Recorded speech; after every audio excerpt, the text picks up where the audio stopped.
તે રાજુભાઈ હાહુ હાજર નતો ને બહુ ક્યારે હતો ને સાધુ આયા કે ભિક્ષામ દેહી કે ઉભા રહો મહારાજ બેહો સુલા ઉપર ગરમ ગરમ દૂધ ઉકળતું વાટકો ભરીને આલ્યું કે લ્યો મહારાજ મહારાજે હજુ હાથમાં લીધું કે મહારાજ પીરો કે મારે હાહુ આવતા છે પીરો કે મારે હાહુ એટલે પણ તો તારે આલવું નતું બાપા ચમચમ પીવું હવે પેલો ઢોળી નાખે પીવે અને કોઈ હુજ જ નથી પડતી તે ધર્મના કોમમાં બીક રાખવી હોય તો ધર્મ કરવું જ નહીં. હું માતા આવું કહું છું ભાઈ, ધર્મ કર્યા પછી તો જીવ જાય તો શું છે, ધર્મ કર્યું તો કરી જોણવું. હું માતા આવું કહું છું ભાઈ.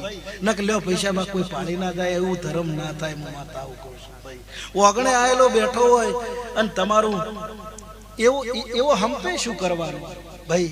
તમારા ઓગણે કદાચ મારી માતાનો દીવો મહિને કરતા હશે ને ચાનું ભાઈ 12 મહિને થાય તો વધો નહીં, પણ તમારા ઓગણે તમારી ગાય કુવાસી તમારું ભણેજડું સાધુ સંત કોદાડો નેહાકો ની નાખે કોદાડો રહોડે રાડ નહીં આવે એવું હું માતા કહું છું ભાઈ. ન કે ઘરે માવતર કોદાડો હારો રોટલો ના ભાળતા હોય ને હવે 32 ભાતનું ભોજન મારી માતા પાસે લઈને આવો હું તો લઉં જ નહીં. ઘરે માવતર પૂછે બેઠો હોય મારે ખાઈને શું કરવું છે ભાઈ. ઉમરા વાળી રાજી તો હું ડુંગરા વાળી રાજી રાજી રાજી એવું હું માતા કહું છું.